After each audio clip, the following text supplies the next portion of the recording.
이 일은 작년 바로 그 해에 일어났어. 내 친구 지민은 음악 커뮤니티에서 꽤 활동적이고 인맥도 넓은 편이야. 여기서 말하는 음악 커뮤니티는 좀 더 구체적으로 말하면 미국 동부 해안, 주로 뉴저지와 뉴욕을 중심으로 한 댄스와 일렉트로닉 음악씬을 뜻해. 지미와 그의 팀이 불과 2년 만에 이뤄낸 성과는 정말 대단해. 대체적인 요지는 이래. 그들의 회사는 자신들이 이벤트라고 부르는 행사를 주최하는데 보통은 그들이 머무는 도시에서 가장 유명한 클럽이나 파티 공간 같은 고급 장소에서 열려.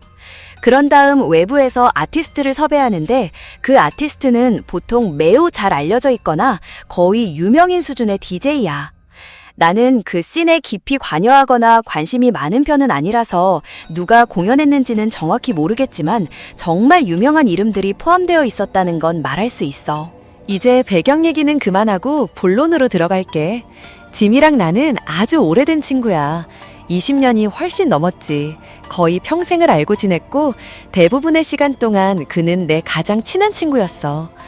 그래서 지민은 나뿐만 아니라 우리 고영 친구들 몇 명도 공연에 무료로 초대해주고 VIP 섹션에서 아티스트들과 어울릴 수 있게 해줘. 솔직히 말해서 그건 정말 멋진 경험이고 내가 좀 더 자주 고마움을 표현했으면 좋았을 거라는 생각이 들어. 지민은 7월 4일 주말에 저지쇼어에서 대규모 이벤트를 주최할 예정이었어. 지금까지 중 가장 큰 행사였고 우리 공동 친구들 모두가 갈 예정이었지. 지민은 나에게 먼저 같이 내려가자고 초대했고 나는 당연히 응했어. 우리 둘은 또 다른 친구 라이언과 함께 1시간 반 동안 운전해서 갔고 입장 시간이 되기까지 4시간이나 일찍 행사장에 도착했어. 지미와 그의 팀이 준비하는 동안 라이언과 나는 할 일이 별로 없어서 먼저 술을 좀 마시기로 했어.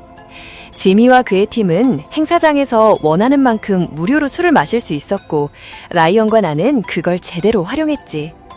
첫 번째 DJ가 음악을 틀기 시작했을 때쯤엔 부드럽게 말해도 우리 둘 다 꽤 취해 있었어. 어쨌든 그때는 7월 4일 주말이었으니까 우리도 이런 막 나가는 행동이 정당하다고 느꼈어. 몇 시간이 훌쩍 지나고 나서 라이언과 나는 완전히 만취했지. 솔직히 말해서 그 이후로 그렇게까지 취한 적은 한 번도 없는 것 같아. 비슷했던 적조차 없어. 오해하지는 마. 우리 둘 다 큰 어른이고 술도 잘 마시는 편이야. 토하거나 바보처럼 굴었던 게 문제는 아니었어. 진짜 문제는 그냥 충동 조절이 잘 안 되고 판단력이 흐려졌다는 거였어. 하지만 어쨌든 적어도 내가 기억하는 한 그때는 정말 즐거운 시간이었어. 행사가 막바지에 접어들었고 이제는 집에 어떻게 갈지 아니면 누구와 함께 갈지를 정해야 하는 그런 시간이 되었지. 지민은 근처에 에어비앤비를 하나 빌려놨고 라이언과 나 둘 다 침대가 있다고 약속했기 때문에 첫 번째 문제는 걱정할 게 없었어. 두 번째 문제가 내 머릿속을 계속 맴돌았어. 우리 둘은 춤을 추며 바 쪽으로 갔고 매력적이라고 생각한 여자들과 대화를 시작했어. 그리고 오래 지나지 않아 그날 밤을 누구와 함께 보낼지 정해졌지. 우리 둘 다 캘빈 클라인 모델은 아니지만 키가 6피트가 넘어. 이유가 뭔지는 몰라도 저지쇼어에 있는 대부분의 남자들은 평균보다 키가 작은 편이라 키가 크다는 게 평소보다 훨씬 더 큰 장점으로 작용해. 그리고 이유는 잘 모르겠지만 저지쇼어에 있는 대부분의 여자들이 가장 중요하게 여기는 조건은 외모도 체격도 지능도 아니라 키인 것 같아. 왜 그런지는 나도 묻지 마. 저지 지역 여자들의 심리는 아직도 내가 이해하지 못한 영역이거든. 이름을 잘못 기억하고 있을 수도 있지만 아마 그 두 여자는 자기소개를 지아나랑 마르첼라라고 했던 것 같아. 우리가 그 여자들을 만난 시점부터는 내 기억이 좀 흐릿해지기 시작해서 지금부터 이야기에는 다소 빈틈이 있을 수도 있어. 내가 기억하는 바로는 마르첼라가 우리 모두 같이 자리를 옮겨서 계속 파티하자고 먼저 제안했던 것 같고 라이언과 나는 당연히 반대하지 않았지. 지아나는 우리 둘에게 술을 한 잔씩 건네면서 출발하기 전에 자기들이 있는 취기 수준까지 따라오라고 했어. 물론 우리 둘 다 이미 그녀 체중만큼의 술을 마셨을지도 모르지만 말이야. 여자들이 남자에게 술을 사주는 그런 분위기가 조금은 일반적이지 않게 들릴 수 있다는 건 나도 알아. 실제로 그렇기도 하고. 하지만 그 여자들은 옷차림만 봐도 꽤 부유해 보였어. 술을 다 마신 뒤 우리 넷은 행사장 출구 쪽으로 움직이기 시작했지. 밖으로 나서자마자 마르첼라는 자기 집으로 가자고 제안했어. 그 집은 꽤 가까웠고 해변 바로 옆에 있었어. 그녀가 그렇게 말했을 때 솔직히 좀 놀랐어. 이런 상황에서는 보통 남자 쪽이 장소를 제공하는 경우가 많아서 우리는 당연히 에어비앤비로 돌아갈 거라고 생각하고 있었거든. 그런데 두 여자 모두 마르첼라의 해변가 집이 우리가 구한 내륙 쪽 에어비앤비보다 훨씬 낫다고 강하게 주장했어. 그녀 말도 일리가 있었고, 그래서 나는 반박하지 않았고 라이언도 마찬가지였어. 우리는 해변을 따라 걸으며 내내 대화를 나누었다. 대화를 통해 느낀 바로는 그 여자들은 정말 똑똑하고 아는 것이 많아 보였다. 그리고 나는 한 번쯤 클럽이나 흔한 이야기 말고 다른 주제로 이야기할 수 있다는 것이 정말 신선하게 느껴졌다. 여자들뿐만 아니라 술에 취한 사람들과의 대화 전반에 대해서도 마찬가지였다. 어느 순간에는 내가 너무 취해서 제대로 표현하지도 못하고 바보처럼 보였을까봐 솔직히 좀 창피하기도 했다.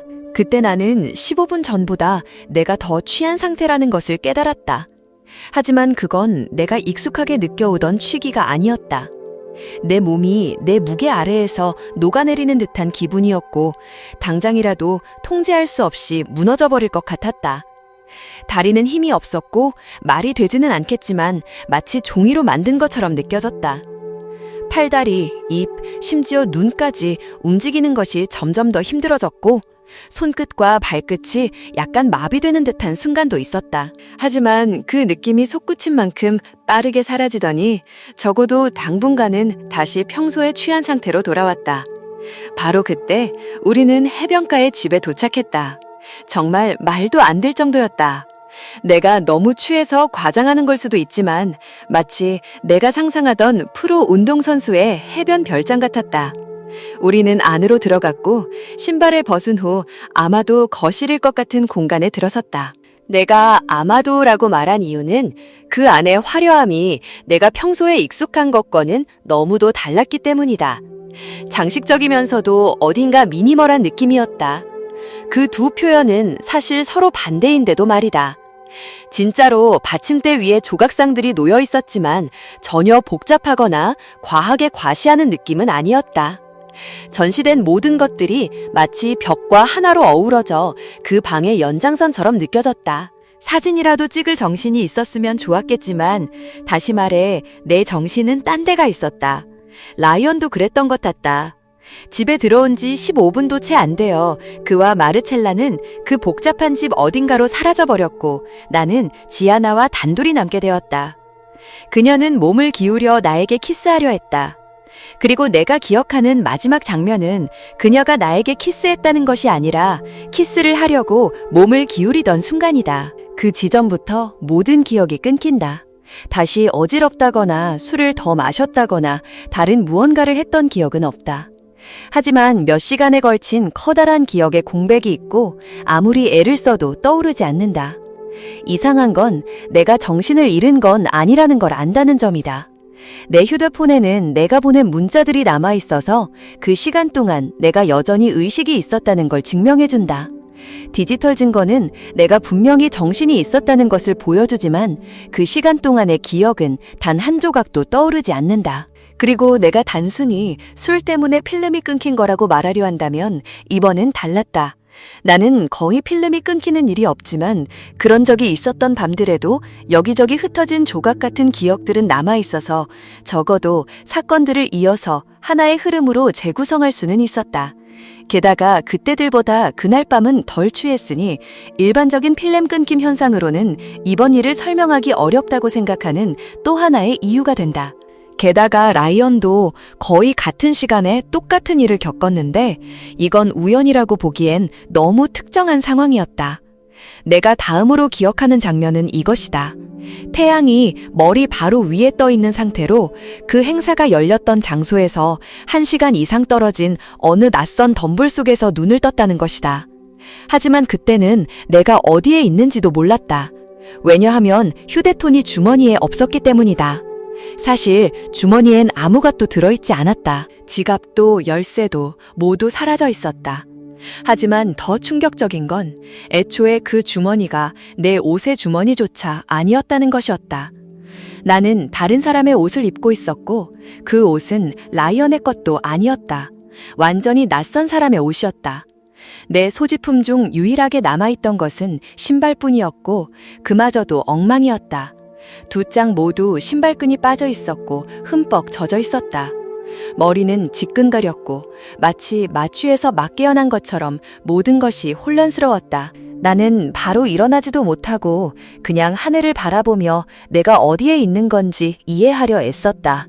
덤불, 다른 사람의 옷, 지갑도 없고 휴대폰도 없고 열쇠도 없었다. 신발 상태로 봐서는 최근에 물에 들어갔다 나온 것 같았지만 내 몸에서는 바닷물이나 염소 냉사 같은 건 나지 않았다. 이 모든 상황에서 가장 끔찍했던 건 그 공백이었다.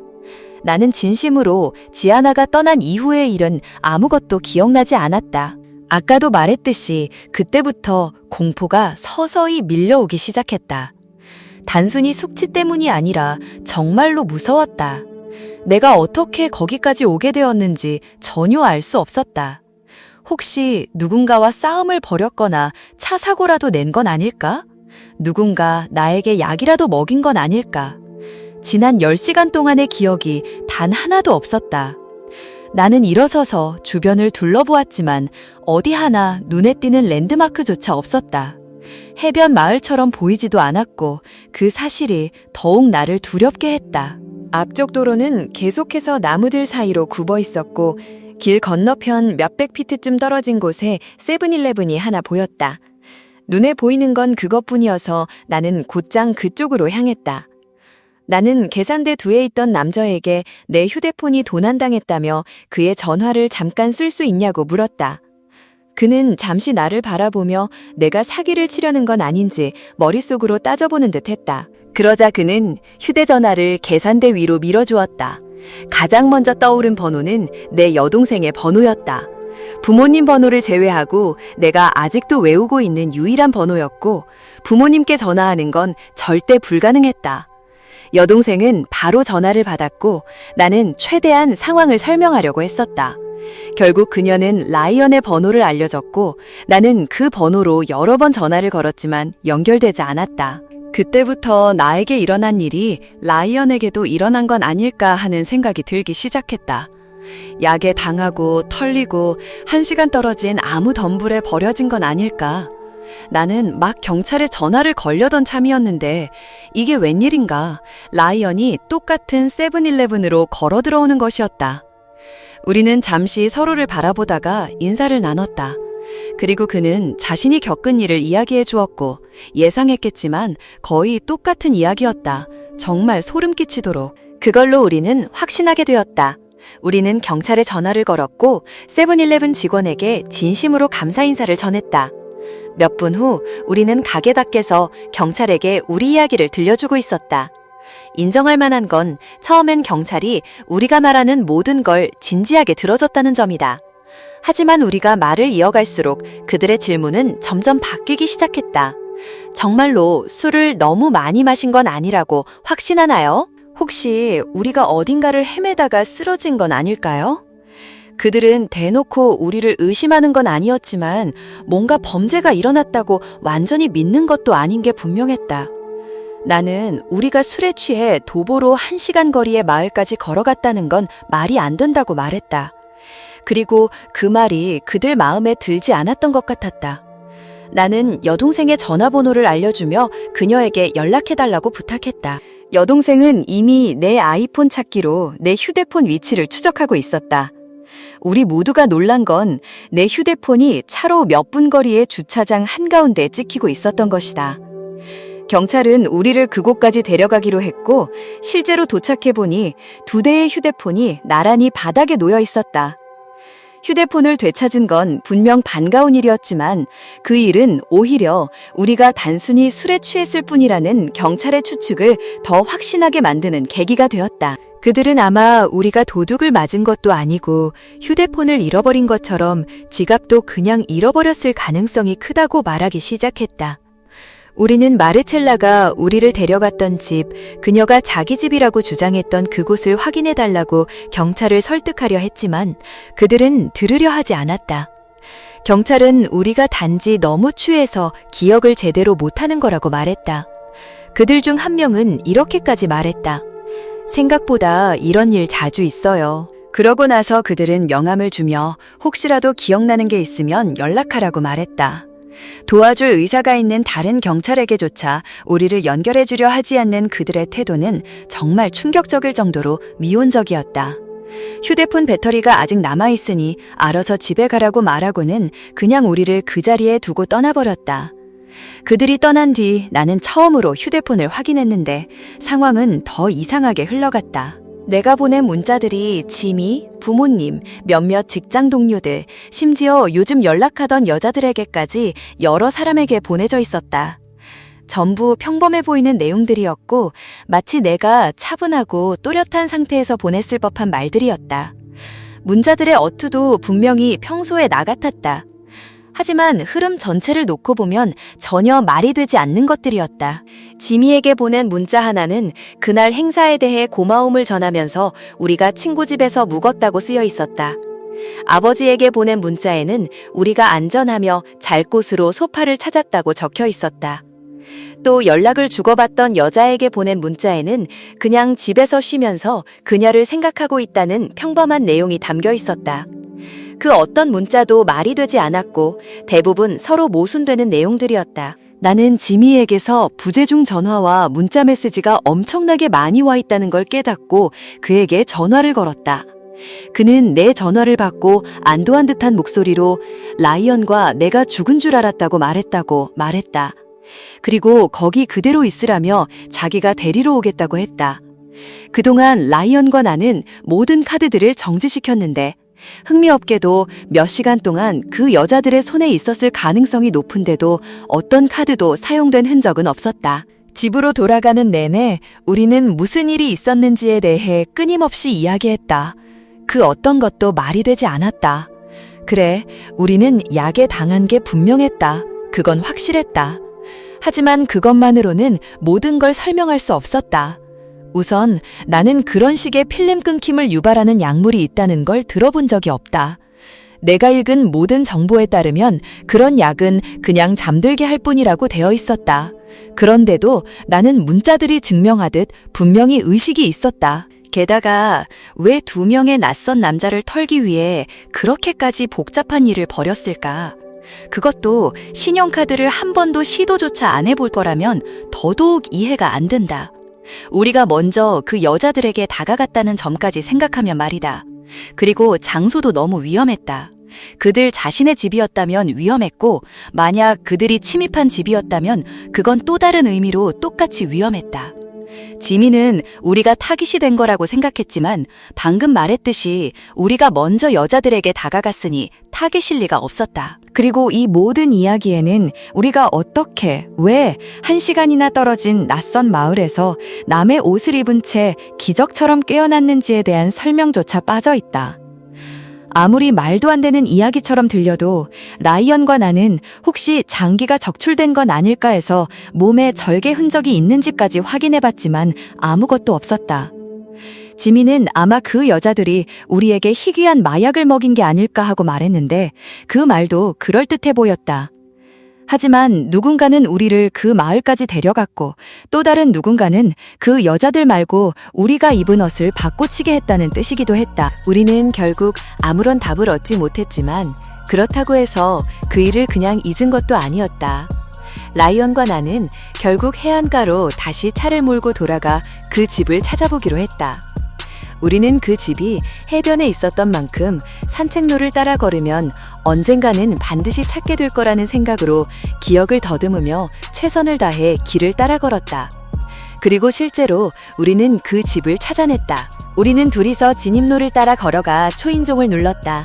나이가 지긋한 남자가 문을 열며 무슨 일이냐고 물었다. 내가 말을 꺼냈다. 너무 많은 걸 드러내거나 괜히 스스로를 곤란하게 만들고 싶지 않아서 나는 그냥 마르첼라라는 이름의 여자가 이 집에 사는지 아니면 우리 또래의 딸이나 손녀가 있는지를 물었다. 그는 단호하게 없다고 말했다. 그래서 나는 이 집이 자기 집이라고 거짓말한 여자가 있었다는 말도 안 되는 이야기를 지어냈고 그는 그걸 꽤 우스워했다. 그걸로 끝이었다. 그 집을 나서며 속이 뒤틀리고 불쾌한 기분을 느끼지 않았다고 하면 거짓말일 것이다. 그 감정은 두려움이라고도 할 수 없었고 단순히 속이 메습껍고 불편한 느낌이었다. 마치 그날 밤 나와 내 친구에게 정말 끔찍한 일이 일어났지만 우리는 결코 그 진실에 다다를 수 없을 것만 같은 기분이었다. 그 후로 한동안 나는 그 여자들이 나나 라이언이 상상도 못할 훨씬 더 거대한 무언가에 연루되어 있었다고 확신하며 지냈다. 아마도 그 여자들은 우리를 납치하거나 죽일 계획이었다가 어떤 이유에서든 마지막 순간에 실행을 포기했을지도 모른다. 앞으로도 무슨 일이 생기더라도 나는 그 진실을 절대 알 수 없겠지만 혹시 다른 일이 생기면 반드시 무언가를 남기겠다. 내 이름은 아리엘이고 조지아에 살고 있다. 엘라베마주 경계에서 멀지 않은 곳이다. 몇 해 전 여름 나는 대학 친구 이자벨이 주최한 7월 4일 바비큐 파티에 참석하기 위해 엘라베마의 작은 마을로 운전해 갔었다. 종이 접시에 불법 폭죽, 지나치게 많은 음식이 있는 그런 뒷마당 파티였다. 오랜만에 정말 즐거운 밤이었다. 좋은 사람들, 좋은 분위기, 손에 불꽃놀이를 들고 뛰어다니는 아이들, 그런 느낌이었다.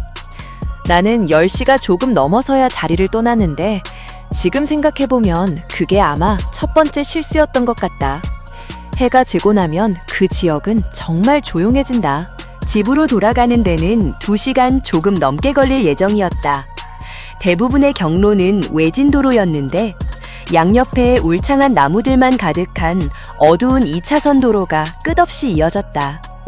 가끔 오래된 농가나 자갈밭이 있는 작은 교회를 지나치긴 했지만 대부분은 어둠뿐이었다. 음악은 작게 틀어두었고 나는 여전히 파티의 여운 덕분에 기분이 좋았다. 하지만 솔직히 말하면 그런 곳을 밤에 운전해서 지나가는 건 뭔가 모르게 꺼림칙했다. 무서워할 만한 뚜렷한 이유가 없는데도 그랬다. 나는 원래부터 어둠을 조금 무서워하는 편이라서 아마 그런 점도 한몫했을 것이다. 30분쯤 지났을 때 백미러에 2개의 헤드라이트가 비치는 걸 보았다. 처음엔 별로 신경 쓰지 않았다. 그냥 누군가가 같은 외진 도로로 들어선 거라고 생각했다. 하지만 그 차가 계속 뒤에 붙어 있는 시간이 길어질수록 점점 더 신경이 쓰이기 시작했다. 회색 닛산 알티마였다. 겉보기엔 평범했지만 차체 하단은 진흙창을 달린 듯 온통 더럽혀져 있었다. 작은 교차로에 있는 가로등 아래를 지나칠 때마다 그 모습이 또렷하게 보였다. 물론 그것만으로는 이상하다고 할 순 없었다. 하지만 시간이 지나면서 내가 속도를 올리든 줄이든 그 차는 항상 나와 정확히 같은 속도로 움직이고 있다는 걸 깨달았다. 처음에는 단순한 우연일지도 모른다고 생각해서 속도를 조금 높여봤다. 아마도 전에 달리던 속도보다 시속 5에서 10마일 정도 빨랐을 것이다. 그런데 알티마도 똑같이 속도를 올렸다. 그래서 이번엔 브레이크를 살짝 밟고 속도를 제한 속도보다 훨씬 아래로 줄였다. 하지만 결과는 같았다. 우리 사이의 거리는 전혀 변하지 않았다. 이런 도로에서는 사람들이 서로 추월하는 게 흔한 일이기 때문에 대부분의 구간에서는 불법도 아니다.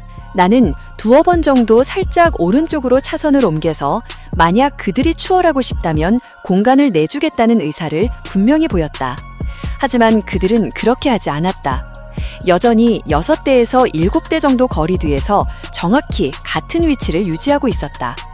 그때 나는 그들을 시험해보기로 결심했다. 곧 왼쪽에 무작위로 나타난 골목이 있었는데 양쪽에 집 4채 정도가 흩어져 있는 작은 주택가 도로처럼 보였다. 나는 주저하지 않고 그 길로 들어섰다. 그 차에서 최대한 멀어지고 싶었기 때문이다. 그런데 10초쯤 지나자마자 그 차도 실제로 방향을 틀어 아무것도 없는 외딴 곳에서 똑같이 좌회전했다. 그들이 그 길에 있어야 할 확률은 거의 없다고 봐도 됐다. 그 시점에서 나는 확실히 알 수 있었다. 그들이 나를 따라오고 있다는 사실을. 더 이상 의심의 여지가 없었다. 속이 너무 메스껍고 불안해서 진짜 위험한 상황에 처한 것 같은 느낌이 들었다. 사실 정말 그랬을지도 모른다. 그때쯤엔 심장이 터질 듯 뛰고 있었는데 마치 누군가가 내 머리에 총을 겨누고 있는 것처럼 느껴졌다. 왜 그런 비유가 떠올랐는지 모르겠지만 그게 가장 정확하게 설명할 수 있는 표현이었다. 아무도 없는 외딴 곳에서 난 너무 무기력하게 느껴졌고 그 사람이 왜 나를 쫓고 있는지 무엇을 원하고 있는지 전혀 알 수 없었다. 하지만 내가 떠올릴 수 있는 모든 이유는 그저 나를 더 공포스럽게 만들 뿐이었다. 나는 그저 불빛이 있고 사람들이 있는 안전하고 공개된 장소에 가고 싶었다. 마치 타이밍을 맞춘 듯 연료가 거의 바닥났다는 짜증나는 경고음이 들려왔다.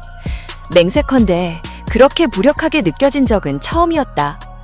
내 차는 오래된 2012년식 코롤라로 고장도 수없이 겪은 차량이다. 가끔은 연료 경고등이 켜진 후 20마일 정도 갈 수 있지만 운이 없으면 10마일도 채 못 간다. 그리고 그 지역은 사방에 주유소가 있는 곳이 아니었다. 나는 휴대폰을 꺼내서 가장 가까운 24시간 운영 주유소를 검색했다. 8마일이 넘는 거리에 있었다. 도달할 수 있을지 확신은 없었지만 선택의 여지가 없었다. 아직도 그 차가 뒤따라오는 상황에서 차를 세울 생각은 전혀 없었다. 경찰에 전화를 걸까 생각했지만 이렇게 외딴 곳에서 시간만 낭비할 것 같았다. 그 지역 경찰은 어디든 도착하는데 오랜 시간이 걸린다. 그리고 마음 한구석에서는 경찰에 전화하는 순간 오히려 위험이 현실이 되어버릴 것 같은 기분도 들었다. 그게 얼마나 비이성적으로 들리는지는 알지만 솔직히 내가 느꼈던 그대로를 말하고 싶다. 몇 분 뒤 연료 게이지는 낮은 수준을 넘어서 완전히 바닥을 드러냈다. 나는 침착하려고 애썼지만 점점 정신이 무너져 내리는 걸 느꼈다. 차에서 나는 작은 소리 하나하나가 더 크게 들렸고 도로는 끝이 없어 보였다. 이렇게 무력한 내 자신이 바보 같았지만 그 상황을 바꿀 방법을 전혀 알 수 없었다. 주유소까지는 분명히 가지 못할 거란 걸 알고 있었다. 내 차가 멈췄을 때 어떤 일이 벌어질지에 대한 온갖 시나리오가 머릿속을 스치기 시작했다. 기적처럼 마침내 앞쪽에 있는 주유소 간판의 불빛이 보였다. 솔직히 말해서 거의 울 뻔했다. 나는 급하게 방향을 틀어 단번에 주차장 안으로 들어갔고 차에서 내려 안으로 뛰어들 시간을 벌었다. 그리고 실제로 그렇게 했다. 나는 차에서 뛰어내리듯 내렸고 문을 간신히 닫으며 안으로 달려 들어갔다. 안에서 창문 너머로 알티마가 보였다. 그 차는 주차장 가장자리에 멈춰 섰고 엔진을 켠 채로 약 10초 동안 그대로 있었다. 하지만 아무도 내리지 않았다. 마치 안에 있는 사람이 나를 계속 쫓을지 말지를 고민하고 있는 것 같았다. 그러더니 갑자기 아무런 전조도 없이 급하게 방향을 틀어 우리가 왔던 길로 빠르게 사라져버렸다. 주유소 직원에게 무슨 일이 있었는지 말하자 그는 경찰에 신고해주겠다고 했다. 경찰과 이야기를 나눈 후에도 마음이 전혀 가라앉지 않았다. 누군가에게 일어날 수 있는 가장 무서운 일은 아니겠지만 그 차를 운전하던 사람이 악의적인 의도를 가지고 있었다는 것 외에는 내가 겪은 일을 설명할 방법이 없다. 그때 느꼈던 순수한 공포감. 다시는 그런 감정을 느끼고 싶지 않다. 나는 집에 무사히 도착했고 다시는 한밤중에 시골 외진 도로를 운전하지 않겠다고 다짐했다. 하지만 이야기는 거기서 끝나지 않았다. 몇 주 뒤 내 속이 또다시 철렁 내려앉는 일이 벌어졌다. 어느 날 저녁 집에서 뉴스를 틀어놓고 있었는데 그저 배경음처럼 흘려듣고 있던 와중에 한 뉴스 코너가 나왔다. 엘라베마 시골 지역에서 무장 강도와 살인 미수, 그리고 여러 범죄로 수배 중인 두 남성에 대한 내용이었다. 뉴스에서는 보안 카메라에 찍힌 흐릿한 정지 화면을 보여주며 당국은 그가 도난당한 회색 닛산 알티마 차량을 타고 동쪽으로 도주한 것으로 보고 있다고 전했다. 그 말을 듣는 순간 나는 그대로 얼어붙었다. 그게 바로 나를 따라왔던 사람이었다. 나는 직감으로 알 수 있었다. 그날 밤 나를 뒤쫓은 사람이 바로 그였다는 걸 증명할 방법은 없었지만 분명히 그렇게 느껴졌다. 시간도 맞았고 장소도 맞았으며 차량에 대한 묘사도 사실상 똑같았다. 나는 즉시 경찰에게 내 이야기를 전했고 그제서야 모든 게 제대로 실감났다. 나의 어리석음 때문에 2명의 극도로 위험한 남성이 체포되지 못했을 수도 있었다는 사실이다. 더 일찍 경찰에 신고하지 않은 나 자신을 절대 용서할 수 없고 그 일은 지금도 자주 떠오른다.